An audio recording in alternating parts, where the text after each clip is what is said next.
Today, we'll go off to a meeting with American psychologists, the founders of the Process-oriented School of Psychology, psychotherapists, researchers and writers, Amy and Arnold Mindell. They've kindly invited us over to their home in Yachats Beach, Oregon, where Arny and Amy, as they are gently called by their students and colleagues, spend their time between trips across the world with their lectures and seminars. Arnold Mindell got his first degree in physics. Receiving his degree, he went off to Zurich to continue his education. But in Zurich, Mindell encountered the works of the renowned psychiatrist Carl Gustav Jung, fell in love with psychology, and delved into the study of human consciousness. Afterwards, Mindell completed and expanded the classic understanding of the unconscious, connecting it with contemporary discoveries in the field of physics. He says what leads us is the flow of dreaming, which is happening all the time, not only at night. Dr. Amy Mindell, the partner and wife of Arny, helped to develop process work in the areas of coma and creativity. Her studies of the feeling skills in therapy, or meta skills, are at the core of much of her work. Amy works a lot with art, music, and puppets.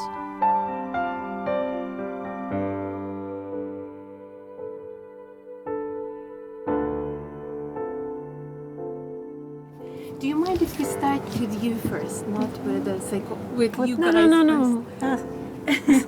People, us. Start with you. You. Now you. I like you. Switch things. This? Yeah, that's Is too that- hot. you want that? You've got the bigger rear end. Hey, watch. Yeah, I have a huge ass. Oh, that's better for me. He's very funny. Well, You wanted to ask personal? Yes, well, just to ask about you first. Like, I know that you've been a physicist first. Yeah. So how did you end up in psychology? Oh my God! And I know you've been in arts. And how did you end up in psychology? So just a little bit, like, yes.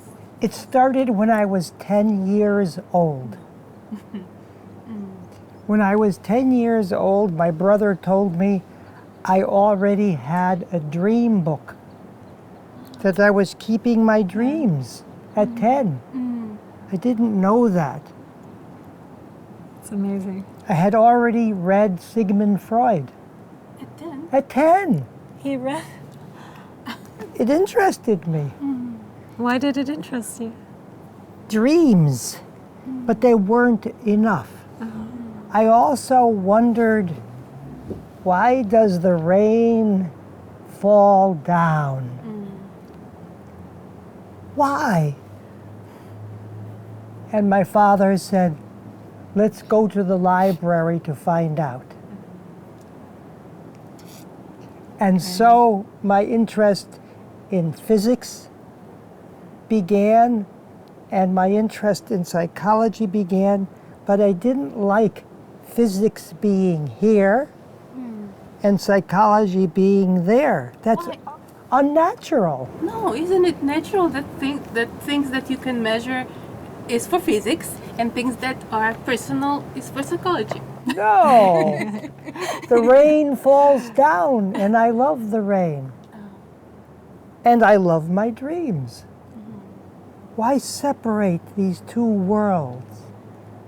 And then I was unlucky, or lucky enough, as a child, to almost be killed by other children because they thought I was in the wrong religion. But that was, they tried, but I love them today. Don't like them, but I love them. Because they said to me, physics is good, psychology is good. Now you're 5 years old, don't forget world issues. We all need help with conflict. So I studied physics. It was too one-sided. Then I went into Jungian psychology, which I always loved. Dreams, dreams, dreams. But it didn't have anything to do with my body or relationship, work, or conflict in the world. So anyway, I began to develop process work, process-oriented psychology. That's how I got into it. It's a short version. Beautiful. How about you? How about you? Oh, how did I get to process work? How did you do it? Yeah, why psychology? Psychology. Why psychology? Yeah. Because of him. Actually, yeah. No. Yes. Really? Yes. Actually, I was studying in college. I studied dance and theater, and a lot of things. And I was primarily a dancer, and did choreography and things like that. And then, but I loved psychology, and I had a teacher, a professor at my college, who was crazy and creative and spontaneous and just a very wild guy.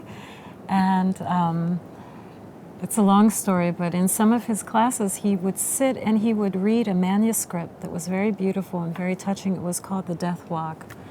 And it turns out it was one of Arnie's first manuscript. They had met, and this man was one of Arnie's teachers too, in another school. And he fell in love with Arnie, and he loved what Arnie was doing, and he would sit in class and read these very beautiful things about becoming a warrior and the challenges of developing yourself. And he suggested I go to Switzerland and meet Arnie, because he knew I was fascinated by that. So I came and I found out what he was doing, and got involved in, well, we got involved, but in psychology. And I think I wanted to see how movement work could not just be dance and not just traditional dance therapy, but how could we find out more about ourselves through our movement and through all kinds of creative methods. And I always love working with people, so I wanted to work more with people. So I fell in love with process work and with this guy. Lucky me. And process work really spoke to my heart and what you were developing, and that was Why process work? The name process work. What is it? What process? Process means work. From how is it different from non-process work? Yes. you. No, it's your turn. Process work. I called it process work because nature, we're in process. Everything is moving. You get born, you get older. Just about everybody will die one day. But dreams at the end of life rarely indicate that that's the end. So, anyhow, so that's process. The sun comes out and it goes down. It's winter and it's summer. You're miserable and you're relaxed sometimes. It's living, it's process. It's not a thing. It's not one state. It's an ongoing flow. It's like the sea. The sea waves go like that. And when they see the rocks down there, the sea goes, yay! So what? There's a problem. Let's meet it.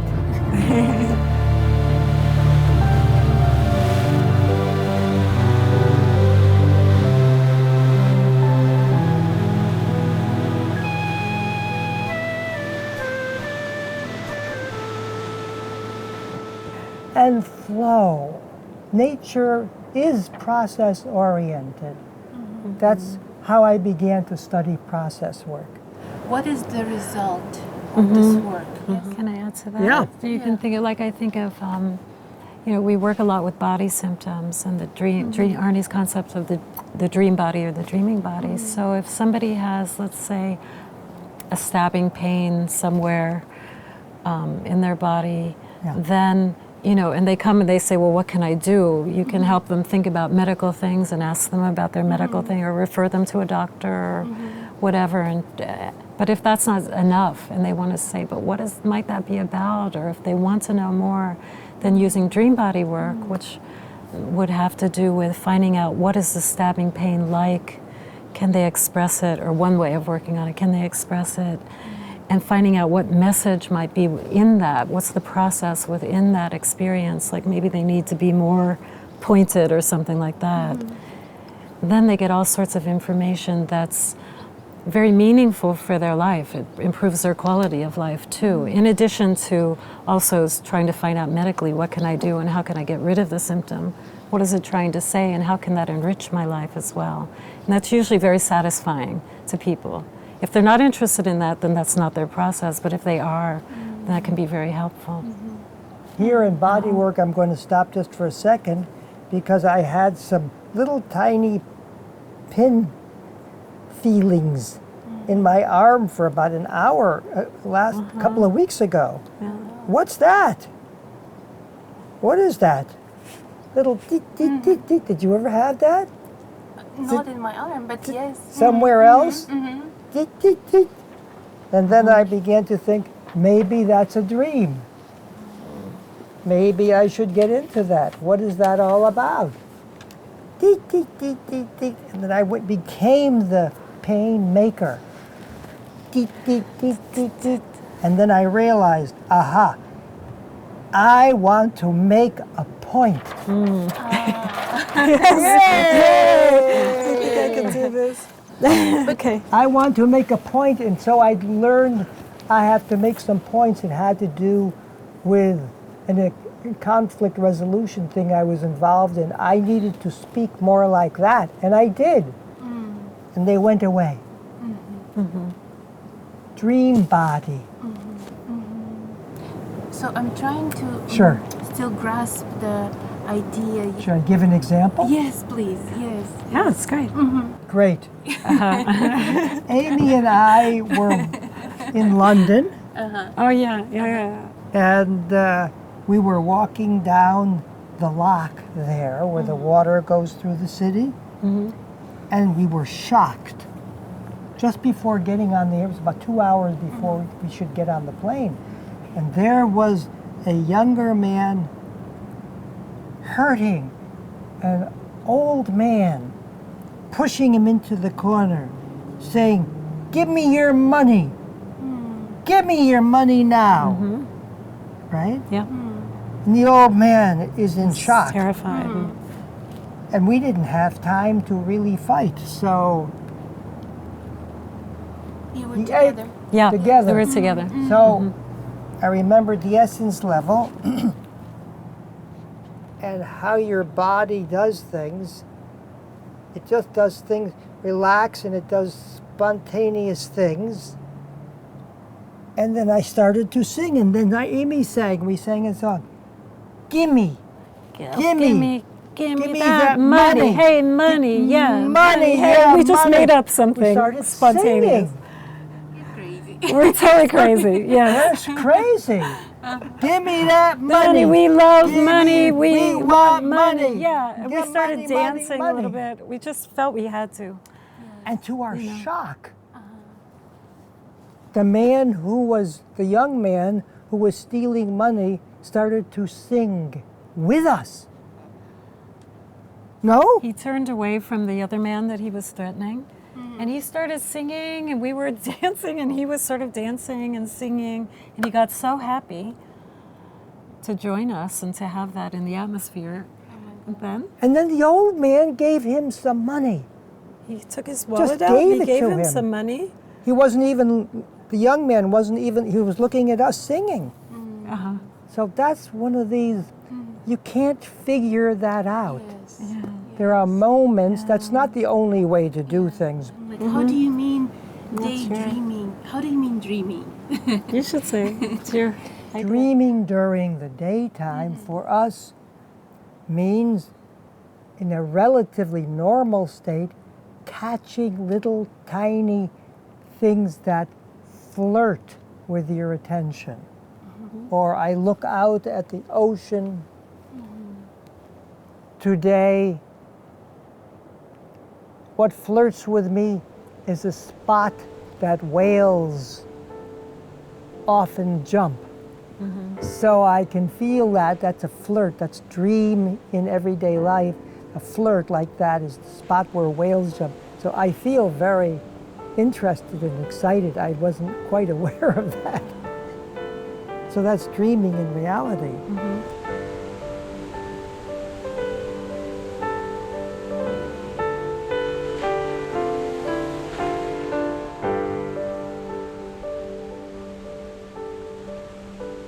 And what was your question? So what do you mean by dreaming? So it means that there's something in you dreaming while you're Awake. Like really, what Arnie's saying, what he just really discovered is that there's dreaming at night, and then there's a constant dreaming process that's there all the time that you can step into. It's the same river, so to speak. It's the same dreaming process. So at night, you go to sleep, you see dreams or whatever.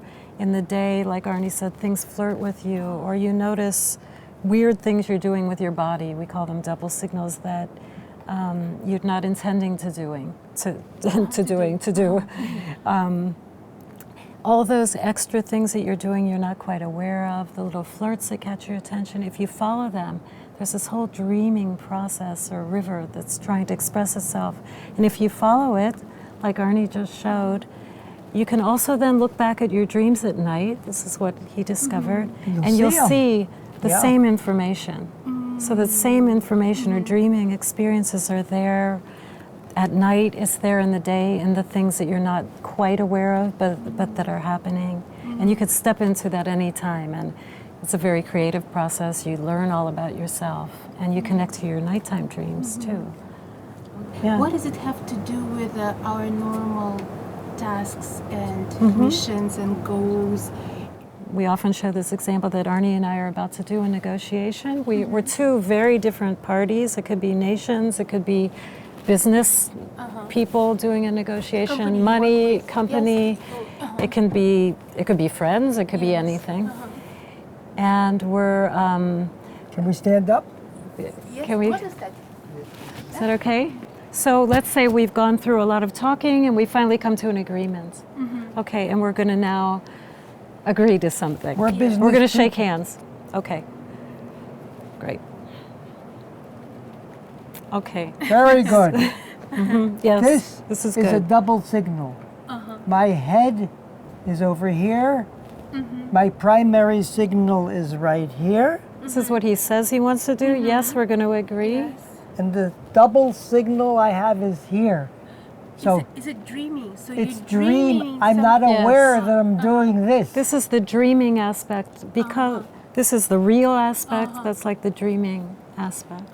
If I was conscious of this dreaming in everyday life, I would say, I can agree for the moment, but I have problems with that other party I want to resolve. And but people don't notice that unless you work with them. Yeah, and the reason people it's do that, but they don't understand. Never. that most they're people doing don't. it. So They what's never. so important? You said something really practical. This could be like a life and death situation, or between governments even. If we don't notice that, he's going to drop out of the negotiation soon. Or go to in a war zone. This will go back to war in a couple of years. I see. Guaranteed. Or sooner. So Or if you sooner. don't catch that, you think, okay, everything's fine, we have peace, but then it's going to fall apart, it can never work. So it's absolutely crucial to pick up. I got it. So people people would say it shows the truth, The whole Yes. truth. The whole truth. the whole truth, Yeah. the whole truth, And the future. and And the future that's coming. It predicts. When we showed this to the Yeah. United Nations group in Tokyo Japan. some years ago, and the United Nations people said, one person said, the vice president of that group said, if the UN were to practice that, there'd be much less war. So this stuff So is it's- real. It's not dreams only with the patient. It's bringing it into the world work we call that. Yeah. Very So, practical. Yes, yes, thank you. I Yeah, got you're it, welcome. yes. So in a way, it's like you know only half of yourself. Yeah. Or people see half Yeah. of your half.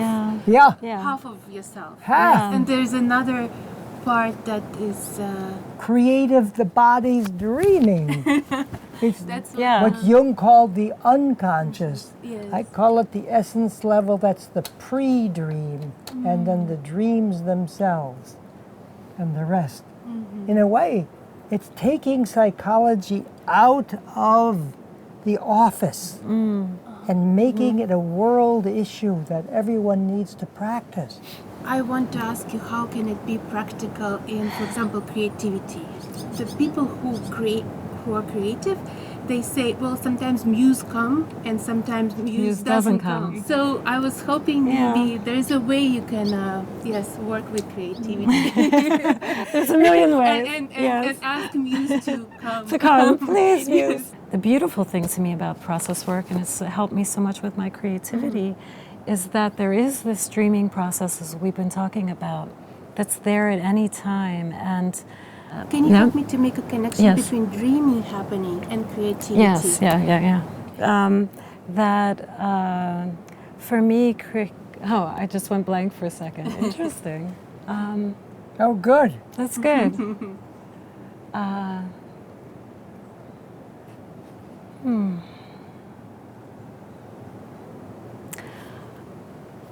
That's part of it. Oh, that's good that that happened, because if we're doing all of these things, or even if you're trying to be creative and nothing is happening, if you're able to drop out for a minute and let go and notice the spontaneous thing that's trying to happen, whether it's like Arnie showed, picking up a flirt, like noticing the whales, or I notice a particular body feeling or movement that wants to come or something like that.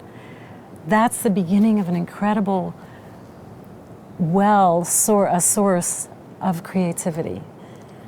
The movements. The movement. If I pick up feeling. one little double signal, one little movement that I'm not aware that I'm making, if I notice, for example, we're here and I've got my garden of flowers and vegetables over there. And I was outside one day, it just reminds me, and I was walking around the garden, I love the garden, and then I saw the flowers moving a little bit with the wind and the sun, and I caught it was a little flirt. I mean, these little things that catch your attention, and if I can hold that, if anybody can hold these little things that catch your attention, Like unexpected Flirts. things. unexpected Little things that are flirts. very quick, like you walk down the street and you might say, oh, what a pretty flower, what a nice color, and then you drop it usually. It's just very, it's Arnie's concept of flirt, something very quick that That's art. catches your attention. If you grab it and then you use what I call a metaskill, it means a feeling attitude of holding it, nurturing it, helping it to come to birth, then there's an amazing amount of creativity in there, and it's available to everybody, not just artists and creative people, but everyone. So for example, in the garden, I saw these flowers moving and it just grabbed my attention for a second. I held them there, and then I swear I heard them say some things. They said, I follow the sun. And I listened, and then I stayed with it, and after a while, of course, I'm very musical, so it came in music, and a whole song called I'll Follow the Sun came. I'll follow the sun. Yeah. How's it go? How's it go? When the dream was moving slowly toward the setting of the sun, the day's work was done, and when the light began to peek out, and the world was still fast asleep, our petals began to reach out as our hearts felt the heat. I'll follow the sun. That's the flower singing. It goes on. Follow the sun. It's this whole thing. The sun will stretch out toward the light.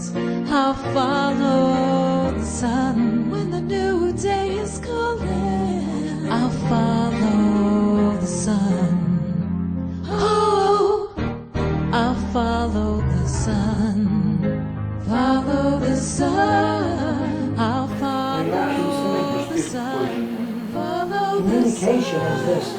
Yeah, I made all these from flowers. That's my recent passion. TV channel in September. Wow, how do you edit? It's a method in Japan.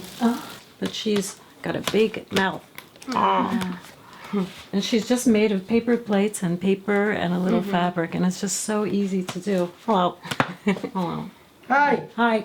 Hi. Big mouth means that she talks a lot. Or, for example, these are all so simple, but like this is another paper plate puppet. I was in a very bad, nervous, anxious mood, and getting very like, I've got to do this and I've got to do that, and I better do it fast and hurry up and hurry up.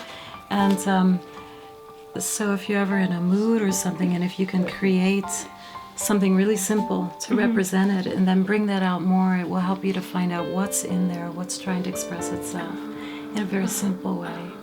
So that's another Person. It's a person. These are his eyes. Oh, and my boss must. He's a book that goes like this. It's very critical, and he was very helpful then. Finally, gave me some good ideas. But it's one of my paintings. Oh, so what is this? It's yours? Yeah, it's a. Sorry, I didn't mean to interrupt. Actually, this one looks like you.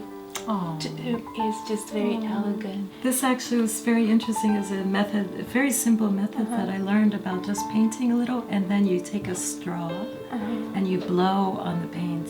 I see. Like that. And it blows it, it's very spontaneous. And then put little dots like a cherry blossoms or something, but it's something very simple.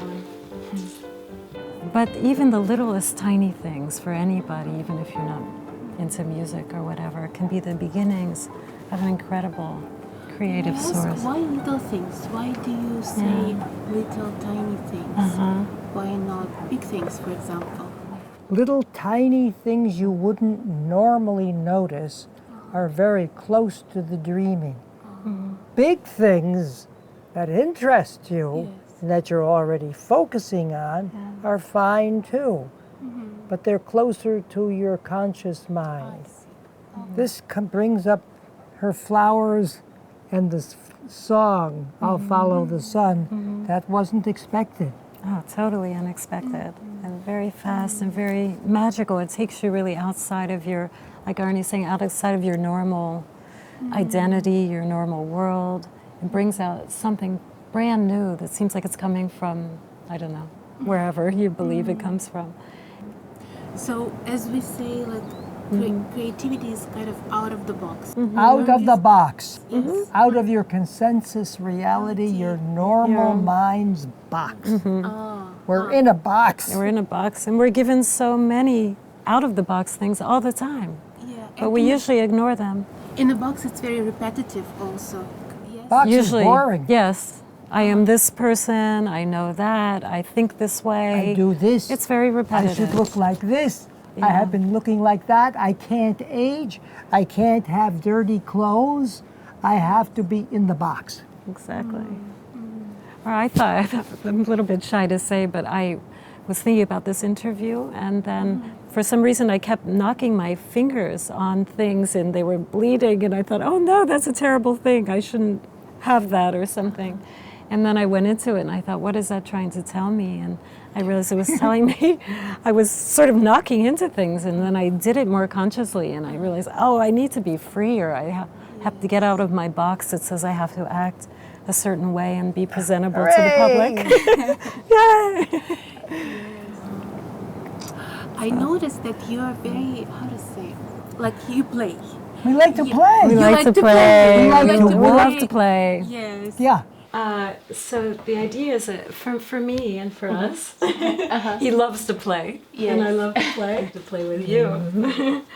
The idea for me is that and for us is that creativity is, a lot of people think you have to be an artist, you have to be, you know, to be creative, but we think everyone is creative. We're all given this capacity, of our what we call our dreaming process. It's always there at any moment to pick up at any time.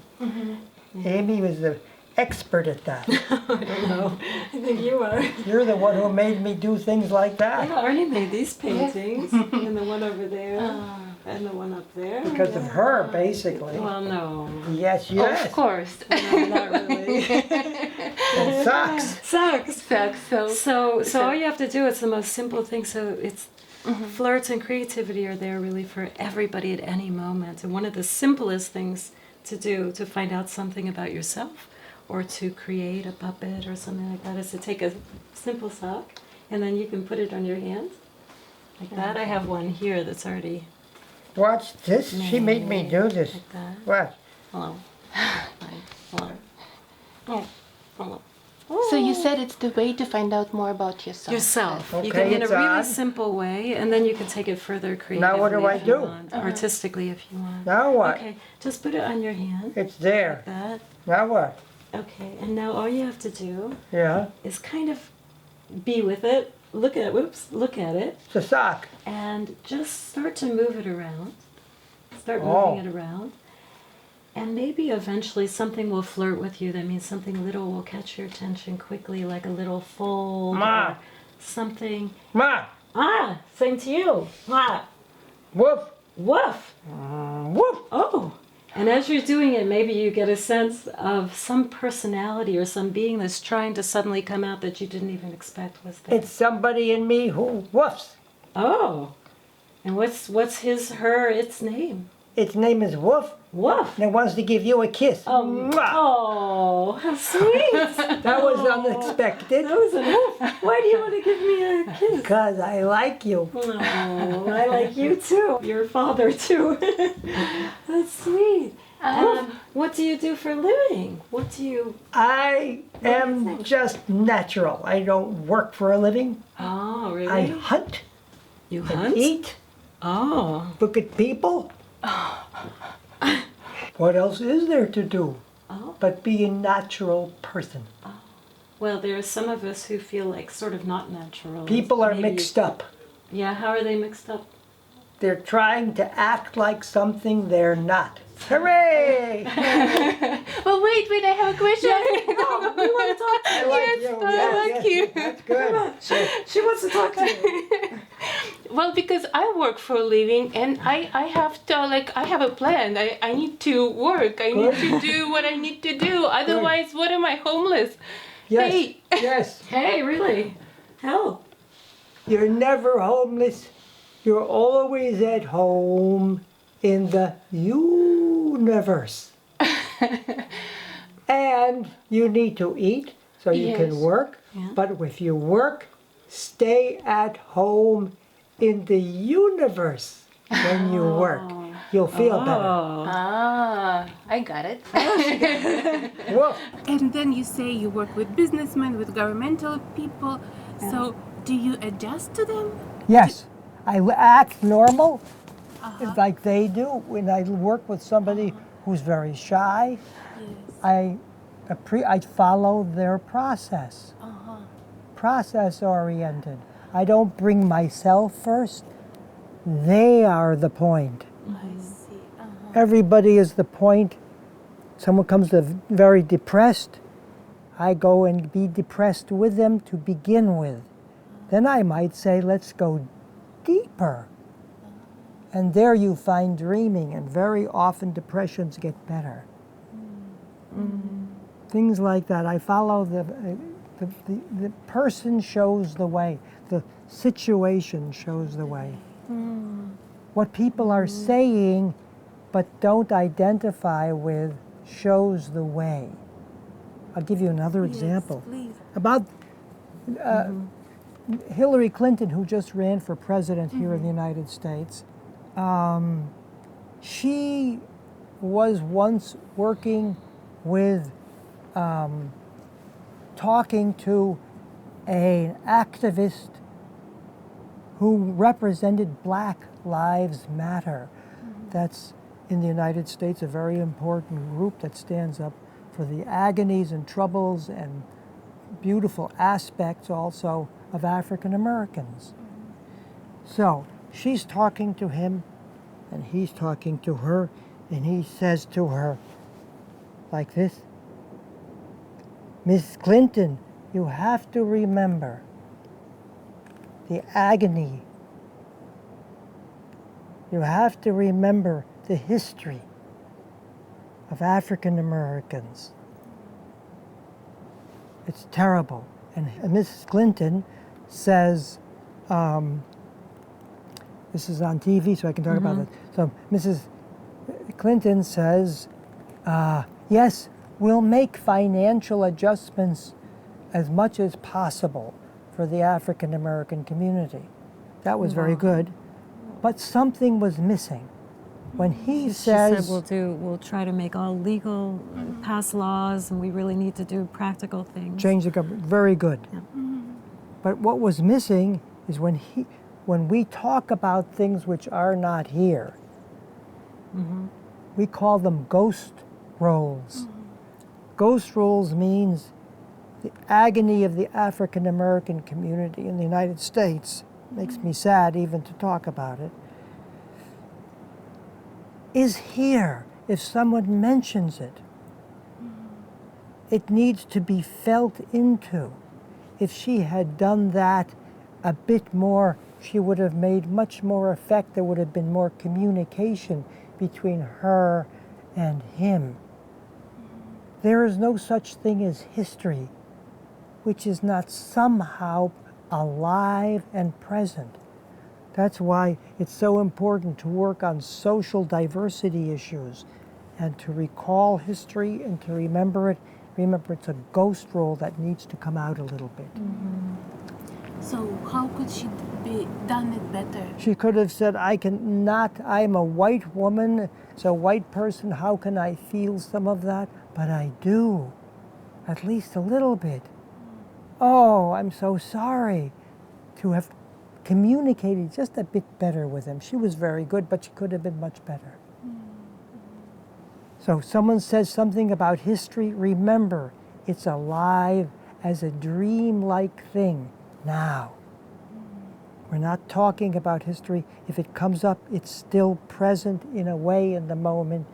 It's very important in politics to get that. Yeah. Help me to connect that and the dream. I think I'm not quite. What's dream-like? You mentioned something which is not here. No one identifies with it. Your conscious mind remembers it, but doesn't want to focus more on it. It's dream-like as a result. And by bringing it into reality, it can make life deeper, richer, and much more beautiful. It's somehow similar to what you were saying when you said, is it like there's a box?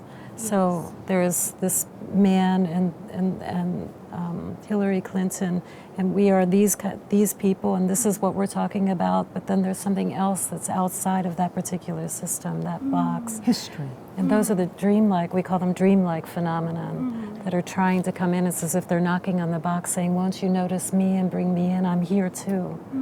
And help, let's help this go deeper. And if you don't bring them in? Go ahead. No, you're about to talk. You go. If you don't, you repeat history. It happens again and again, like communism. The basic concepts are very good. Let's be equal in many ways, as many as possible.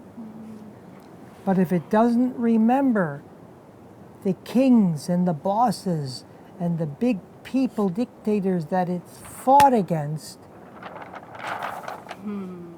it will become them. It's a dream. You can't get away from the history. Communism then became very dictatorial, just an aspect of which it was trying to stop. And so history goes like that, and we need to remember history as now if we're talking about it. It's a dream that needs to be integrated and worked on. Like, for example, I remember years ago in South Africa, after the revolution and the changes there, we worked with I think it was a power company or something. I can't remember exactly That's now. good. Don't remember, yeah. Yeah, I don't remember what it was, something. And they were trying to be very egalitarian, you know, that where everyone is equal, Yes. because they didn't want to have this terrible repeat of history. And they were talking about, let's be a leaderless group. We don't want leaders anymore. Let's get rid of them. Yes. So the whole leader itself was what we call a ghost role. It was now outside. Our identity, and we threw him out. So our identity now is to be leaderless, and isn't that wonderful? And it is wonderful, Yes, and I yes. love that too. However, what happened in the group was that they couldn't get anything done because people were in the background while acting very nice. They were leading and stopping anything from happening and constantly saying, no, I don't agree with that, and no, I don't agree with that. They could not get anything done at all. So it was only when the leader was brought out as like a role and said, okay, let's bring that leader in and represent it, see how we can use it in a way that's useful, that they could actually manage and get further with their Company. with their business. So that's kind of a practical example. Makes sense. We call this, Yes. we call this, as you know, deep democracy. Democracy is so important. Well, you know all that. Democracy, we all know that. You have equal votes. You have equal. We have equal votes. But but democracy is not enough for our world. We need a deeper democracy where we integrate the dreaming, and that's this dreamland aspect of reality. Deep democracy has the reality situation plus the dream-like situation that Amy was just talking about, and I'm talking about. You know that. So if we do integrate the dreaming, Yes, then it will be out of the box. and it'll be creative. What do you mean, like all the time? Something new is coming up just about every month. For an organization that integrates the dreaming, lots of new things will come up. It's exciting. Again and again. Is it like a flow, like some people Process. If you have a problem as an organization or a person, you say, oh, this is terrible. We say, it's terrible, but it's a process. Let's see what's next. And the things go. So problems are not good, but they're okay as far as reminding us to dream and flow. So problems help us To wake up to the dreamland and to deep democracy, to the whole of process work. you know, when you speak about it, it's very simple. Yeah. It's just not how we think Not at all. Right, not during at all. the day. So you need to shift your mind a Yeah. little bit too. Perfect. That's exactly it. And you need to forget it and be a normal person, get a little bit miserable, and that's great because then you remember it. It's a process. But it is a shift. That's why we called one of our books "Riding the Horse Backwards," which comes from the Native Americans. It's like the trickster rides the horse backwards. It goes opposite from everything normal that you think, and it's for me also very difficult sometimes because I get one way. But if you can do that, at least some of the time, it's magical, and there's so much you can learn, and so much can happen. Yeah. Well, you mentioned that you work with a person who is almost dying, and Right. I felt like shy, at the same time inspired to ask you, Yeah. because it's sad, and also, how can you imagine death, or how can you imagine birth, or how is it even possible that I am alive and then I will not be alive? You should say you just talked to this man. I think we've had a lot of experience in working with people just at the very last moments of their life. And I like how you introduced this by saying it upsets you. And I think everyone after the age of 30 should realize that everybody on this planet will be dead within 120 years. Some a little earlier, As far as we know, no one much more than that. Death belongs to life. Death is part of it. And here I am. I can do chin-ups and push-ups even though I'm 78, and I can box and fight and roll, but it's going to go downhill. It's like dreaming. We need to integrate death already at the age of 20 or 30 in the sense of letting go and letting the dreaming come up. And the closer you get to death, the more the dreaming becomes important. So for example, okay, can I go further? Yes, please, yes. So it's very simple that dreaming is not just something for creative moments. It's a matter of life and death. So this particular person, I won't say details to protect them, but they're now close to death. This isn't the last dream, but it is very close. They're close. And in the hospital, in the hospice, and can you say, and so I said to the person, can you speak? And the person said, a little bit. And I said, what are you dreaming? Because if he didn't dream, I would have asked, what flirts with you in the hospital room? Because that can help too. It's the same dream-like thing. What catches your attention in the hospital? But this person actually remembered a dream and could say a little bit of it. The person said, what I dreamed was that the sun crashed into the earth. They said, oh, why did that happen?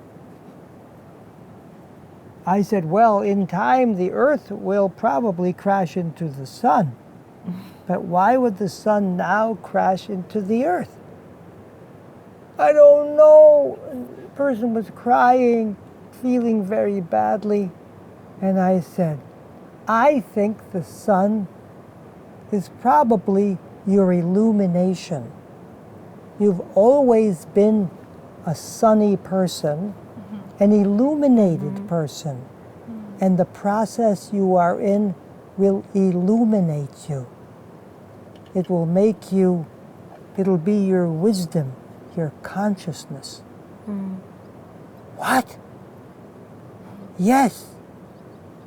And the person said, I actually know, but I never wanted to admit it. I always wanted to be illuminated. I didn't know that about that person at all. I started to cry with happiness. So touching. And it was beautiful. How can it be beautiful? But it was beautiful. And that person experienced it as beautiful too. Oh, thank you. That's what I really needed in the hospital and in the hospice. That we need to also follow our dreaming. Because this won't, and that, even though I love that, in this form, won't be here forever. But even more than this is I love something about Amy I can't describe. And that's permanent. That's deep. That's dreaming. You know? You love the people because of who their essence is.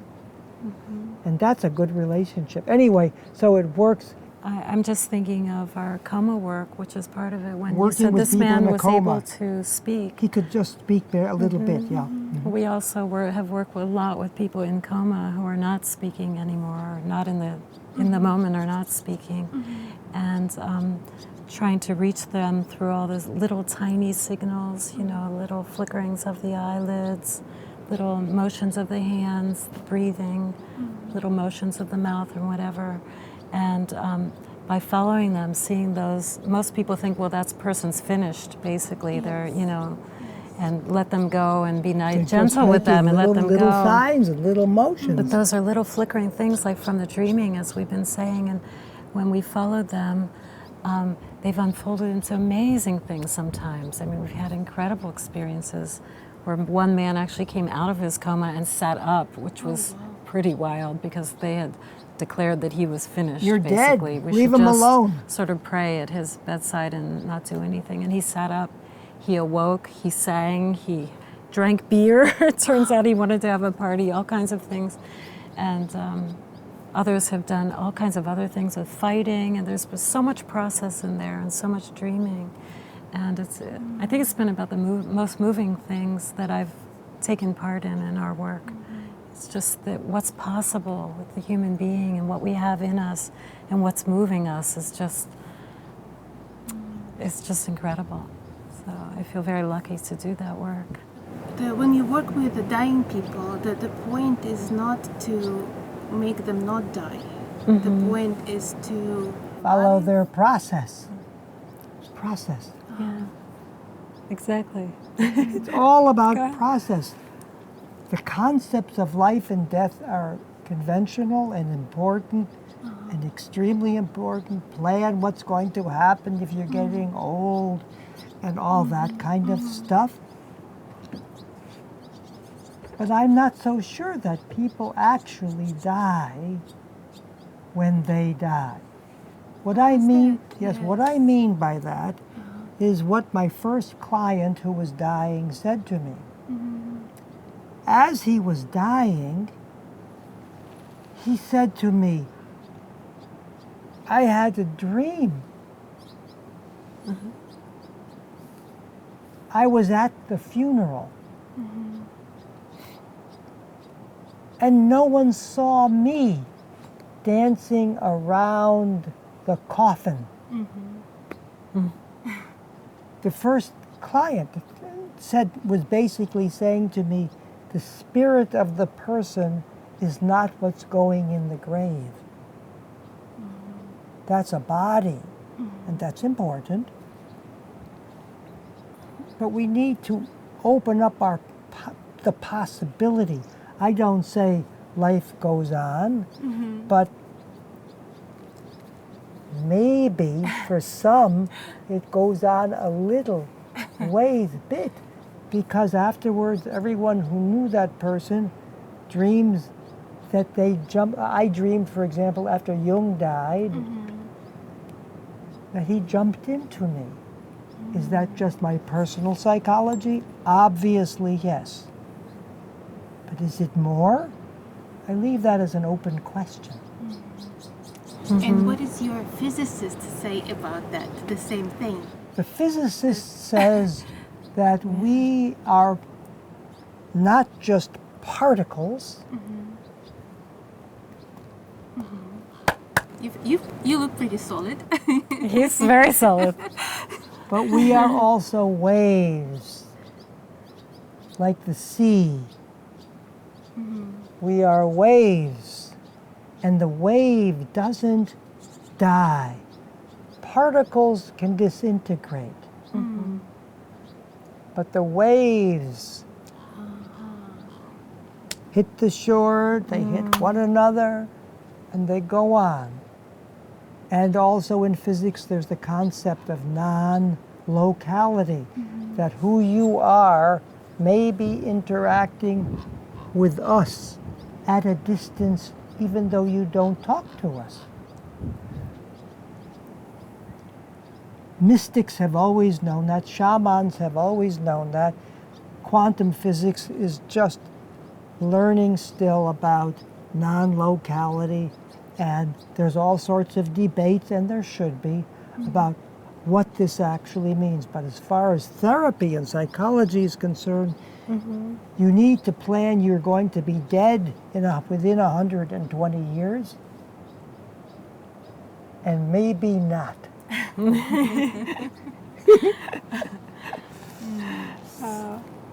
I'll leave it up to the future to think about that. Can we speak about physics a little bit? Nobody understands quantum physics very well. Even the physicists even they do not physicists. understand where the equations came from. They work, but they don't understand them. And my teachers said about the equations of quantum physics, Richard Feynman said, the Nobel Prize winner, don't think about it. It works. But of course, I like to think about it. How's physics connects to psychology? For example, within quantum theory, there's something called reflection, that one aspect, how to say this simply, one thing is reflecting as if it was in a mirror off another thing. This reflection is characteristic to the basic quantum wave equations. They don't know where that comes from. But one possibility is that reflection, that means reflecting on who you are. That means looking in the mirror. Maybe nature is created you and me. Maybe she is reflecting on herself. Through us. She wants to know through us, who am I? The trees help, the flowers help to reflect. Maybe there's some very basic form of consciousness in the background. We can't say absolutely no to that. We can't prove it yet, but I think it's just a matter of time. But to be open to my quantum, more normal quantum physics and friends in the physics community, you have to say, they don't understand it, don't think about it. But I have to think about it since people made it up and created it. What is? I think there's a reflecting trying to happen in the universe. And we're part of that reflecting. When you say, oh, isn't it beautiful? Oh, look, a whale can jump up. Maybe the whale wants us to reflect. Maybe nature wants that. Just a thought. I love physics. What's the next step in physics now? Where are they going now? Do you know? The big toe, T-O-E, theory of everything. Because quantum physics and relativity don't go together. But I want an even bigger toe, quantum theory, relativity, psychology, dreams, world work. The big toes are what I'm interested in. Spirituality, how about the gods? I want to bring them all in. I love gods. I love the idea of God, but that this group has a God, and this group has a God, and this group has a God, I think is great. Let there be lots of diversity. But it's not the whole picture. Maybe there's a spirit in the back that we can't name, that manifests in different forms for different people. For me, that spirit manifests in nature, as well as what everybody else believes in. I like what people believe in, but I like nature the most. Beautiful. We went a long ways. Yes, beautiful. Thank That's you. amazing. That's great. Boy, we went a long ways with that. That's great.